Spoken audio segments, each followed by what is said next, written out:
கர்த்தருடைய பரிசுத்த நாமத்துக்கு மேம்பட்டதாக வெளிச்சத்தின் பாதைக்கு உங்கள் அன்புடன் அழைக்கணும். அதில் கூட ஒரு பிரசங்கியார், ஒரு போதகர் ஊர் மாறி போகிறாரு. அப்போ புதுசாக வந்த இடத்துல ஒரு கிராமத்துலேருந்து இன்னொரு கிராமத்துக்கு போகிறதுக்கு அவர் பஸ்ஸில் ஏறுறாரு. அப்படி பஸ்ஸில் ஏறும்போது கண்டக்டர் டிக்கெட்டு வாங்குறாரு. டிக்கெட்டு வாங்கின பிறகு கண்டக்டர் என்ன செஞ்சிட்டார்னா, ₹1 கூடுதலாக கொடுத்துட்டாரு. யாருக்கிட்ட? இந்த போதகர்கிட்ட ₹1 கூடுதலாக கொடுத்தாரு. இப்போ இந்த போதகர் கையில் வாங்கி பார்க்குறாரு, ₹1 கூட இருக்குது. இப்போ மனசு 2 விதமாக சொல்லுது. என்ன சொல்லுதுன்னு சொன்னால், என்னடா இது ₹1 கூட கொடுத்துட்டார, இந்த ₹1 ஒரு சின்ன தொகை தான், ஆனால் இதை திருப்பி கொடுத்துடலாமா அப்படின்னு யோசிக்கிறாரு. இன்னொரு வகையில் யோசிக்கிறாரு, ₹1 தானே, இதை யார் என்ன நினைக்க போகிறா, இதனால் என்ன வரப்போகுது, பஸ்ஸு டிக்கெட்டு விலையும் கூடி கொண்டே தானே போகுது, இதுன்னா யாருக்குன்னா தெரியுதானே, இது யாருக்குன்னா தெரியவா போகுது, இந்த ₹1 அவர் கூட கொடுத்தது அப்படின்னு சொல்லி இதை போட்டுக்கலாமா அப்படின்னு இன்னொரு பக்கமும் யோசிக்கிறாரு. அப்போ ஒரே மனம் 2 செயல்பாடுகளை சொல்லுகிறது அவருக்கு. அப்போ நம்மளுடைய வாழ்க்கையிலும் கூட இப்படியாக தேவனுக்கு பிரியமானதையும் சொல்லும், தேவனுக்கு பிரியமில்லாமல் பாவத்தோடு ஒத்து வாழ்வதை குறித்தும் மனம் பேசுகிறது. பிசாசுடைய வேலையே அதுதானே. அவன் இருதயத்துக்குள்ளாக இருந்து அப்படிப்பட்ட சிந்தனைகளை கொடுப்பது தானே அவனுடைய வேலை. அப்போ இந்த இடத்துல போதகருக்கு ஒன்று திருப்பி கொடுத்துரு, இன்னொன்று பஸ்ஸு டிக்கெட்லாம் ஏறி போச்சு, இந்த ₹1 பெரிய காசானா இது என்ன அவருக்கு என்ன தெரியவா போகுது, உள்ளே வச்சுக்கலாம். இந்த 2 மனம். அப்போ இறங்க வேண்டிய நேரம் இடமும் வந்துருச்சு. இப்போ போதகர் ஒரு முடிவு எடுக்கிறாரு. டக்குன்னு கண்டக்டர்கிட்ட கையை நீட்டி, ஏம்பா ₹1 நீ கூட கொடுத்துட்ட, இந்தா அப்படின்னு சொல்லிட்டு சிரிச்சிக்கினே அந்த ₹1 கொடுக்குறாரு. ஒரு முடிவு எடுத்துட்டார். இப்போ பாருங்கள், போதகர்கிட்ட இந்த கண்டக்டர் சொல்கிறாரு, அதாவது நான் ஆராதனைக்கு, அதாவது எங்கே ஆராதனைக்கு போகலாம், எந்த சபைக்கு போகலாம் அப்படின்னு நான் யோசிச்சுன்னு இருந்தேன். ஆனால் நீங்கள் இந்த இடத்துக்கு போதகராக மாறி வந்தீங்கன்னு எனக்கு தெரியும். அப்போ எந்த இடத்துக்கு போகலான்னு நான் யோசிச்சுன்னு இருந்தேன். இப்போ நான் முடிவு பண்ணிட்டேன், எந்த இடத்துக்கு எந்த ஆராதனைக்கு வரலாம் அப்படின்னு நான் இப்போ முடிவு பண்ணிட்டேன் உங்களை பார்த்து அப்படின்னு இந்த கண்டக்டர் போதகரை பார்த்து சொன்னார்.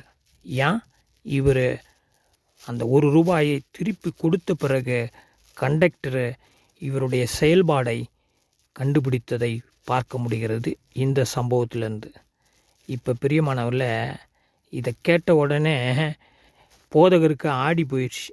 பஸ்ஸை விட்டு இறங்கி மயக்கம் வர்ற மாதிரி ஒரு கம்பத்தை பிடிச்சி நின்றுட்டு ஆண்டவர்கிட்ட பேசுகிறாரு. ஆண்டவரே, ₹1 உம்மை இந்நேரம் நான் விற்று போட்டிருப்பேனே, இந்த கண்டக்டர்கிட்ட ₹1 விற்று போட்டிருப்பேனே அப்படின்னு சொல்லி அவர் உணர்ந்து அவர் தொடர்ந்து பயணித்தார் என்று பார்க்குறோம். பிரியமானவர்களே, இதை நீங்கள் நானும் இந்த சம்பவத்தை சிந்திக்கும் பொழுது பலர் இல்லை, சிலர் இல்லை, நம்முடைய வாழ்க்கை வாசிக்கக்கூடிய ஒரு வேதாகமாக, வாசிக்கக்கூடிய ஒரு இயேசு கிறிஸ்துவை பார்க்கக்கூடியதாக நம்முடைய வாழ்க்கை அமைய வேண்டுங்க. சுலபமாக போதிச்சுட்டு போயிடலாம், நானும் சரி மற்றவர்களும் சரி. சுலபமாக பைபிளில் தூக்கிட்டு போயிடலாம், சுலபமாக ஆராதனையில் கலந்து விட்டு போயிடலாம். ஆனால் நம்முடைய வாழ்க்கை பேச வேண்டும். நம்முடைய வாழ்க்கையின் வழியாக வேதாகமத்தை மக்கள் கண்டுகொள்ள வேண்டும். நம்முடைய வாழ்க்கையின் வழியாக இயேசுவை ஜனங்கள் பார்க்க வேண்டும். இந்த போதகர்கிட்ட 2 மனம் பேசுச்சு. ஒரு வேளை இந்த ₹1 இவர் உள்ளே போட்டிருந்ததுன்னா இந்த கண்டக்டர் என்ற ஆத்துமாவை இழந்திருப்பார். அந்த ஆத்துமா இவர் வந்த சபைக்கு, இவர் பிரசங்கிக்கிற அந்த சபைக்கு நோக்கி இந்த ஆத்மா வந்திருக்காது. ஏன்னா எங்கே போகலான்னு அவர் யோசிச்சுக்கும் போது இந்த சம்பவம், இந்த நேர்மை, இந்த உண்மை, அந்த போதகர்கிட்ட இந்த காரியம் அவருக்கு உதவி செய்தது என்று பார்க்குறோம். பிரியமானவர்களே, இந்த சம்பவத்திலிருந்து ஒரு காரியத்தை புரிந்து கொள்ள வேண்டும். இன்றைக்கு விசுவாசிகள் சபை நடத்துகின்ற போதகர்களை நன்கு கவனிக்கிறாங்க. சிலர் கவனிப்பதில்லை. சிலவங்க ஒத்து போகிறாங்க, ஜால்ரா போடுறாங்க. அவர் விபச்சாரத்திலே விழுந்தாலும் கூட, தாவீது விழுந்து இல்லையா, யோனா அப்படி போயிடலையா, சிம்சோன் கடைசி நேரத்தில் அப்படி ஆகலையா அப்படின்னு சொல்கிறாங்க. அதை குறித்து ஒரு நாள் நான் பேசணுன்னு சில காரியங்களை வைத்து கொண்டிருக்கிறேன். ஆனால் கண்டிப்பாக ஒரு நாட்கள் அதை குறித்து நான் பேசுகிறேன். அப்போ பிரியமானவர்களே, தயவுசெய்து ஒன்றை புரிந்து கொள்ள வேண்டும். ஜனங்க நம்மளை கவனிக்கிறாங்க. போதகர்களை ஜனங்கள் கவனிக்கிறாங்க.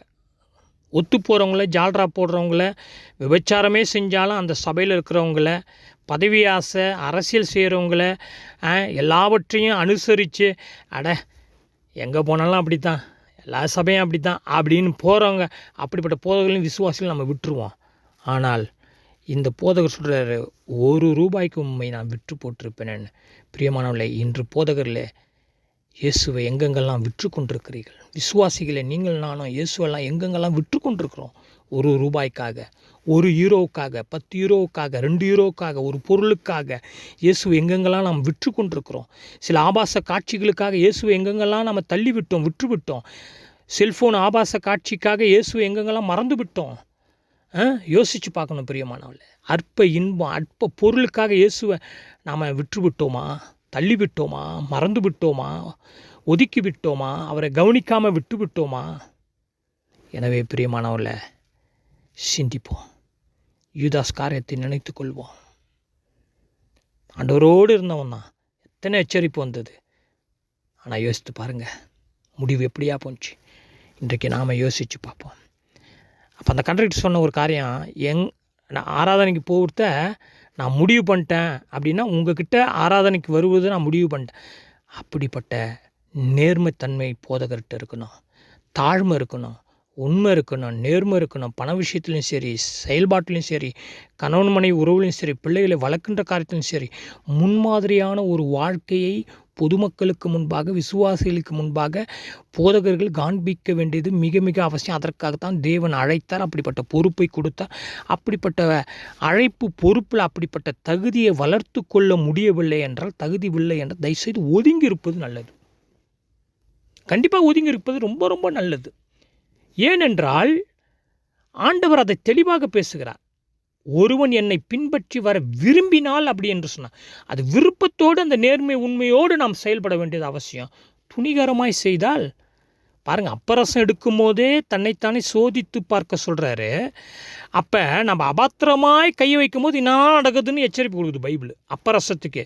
அப்போ ஆண்டவருடைய மந்தையை மேய்ப்பதற்கு, ஆண்டவருடைய திருச்சபையை நடத்துவதற்கு, மக்களுக்கு முன்பாக பண விஷயத்தை, காணிக்கை விஷயத்தில் கையாளுவதற்கு நாம் எப்படி இருக்கணும்?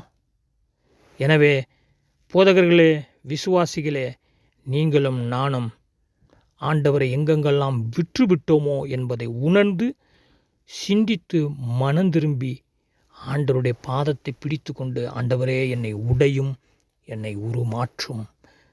இனி வருகின்ற நாட்களில் ஆண்டவரே உம்மை நான் விற்க மாட்டேன், ஆண்டவரே விற்க மாட்டேன், உம்மை நான் பிடித்து கொள்வேன், உம்மோடு கூட நான் பயணிப்பேன். ஆண்டவரே, என்னுடைய ஆராதனை வாழ்க்கையாக, என்னுடைய வாழ்க்கை ஆராதனையாக, என்னுடைய ஜெபம் வாழ்க்கையாக, வாழ்க்கை ஜெபமாக, ஆண்டவரே என்னுடைய வேத வாசிப்பு வாழ்க்கையாக, என்னுடைய வாழ்க்கை வேத வாசிப்பாக மாற எங்களுக்கு கிருபை தாருங்க என்று கேட்கும் போது ஆண்டவர் நமக்கு உதவி செய்வார். ஜெபம் செய்வோம். எங்கள் அதிகமாக நேசிக்கிற பரலோக பிதாவே, ஆண்டவரே, பிறர் வாசிக்கக்கூடிய ஒரு வேதாகமாக, பிறர் எங்களுடைய வாழ்க்கை பார்க்கும்போது உம்மை பார்க்கின்ற ஒரு வாழ்க்கையினுடைய செயல் எங்களிடத்தில் காணப்பட, எந்த உலக பொருளுக்காகவும் உம்மை நான் விற்றுவிடாதபடி, நாங்கள் விற்றுவிடாதபடி, ஆண்டவரே, அந்த பரம அழைப்பு, அந்த பரத்தை நோக்கி, உம்மை நோக்கி நாங்கள் வாழ, செயல்பட, சிந்திக்க, செய்ய, உணர, கற்றுக்கொள்ள, கவனித்து பார்க்க எங்களுக்கு கிருபை செய்வீராக. இயேசு கிறிஸ்து மூலம் தாழ்மை ஜெபங்கள் நல்ல பிதாவே, ஆமென்.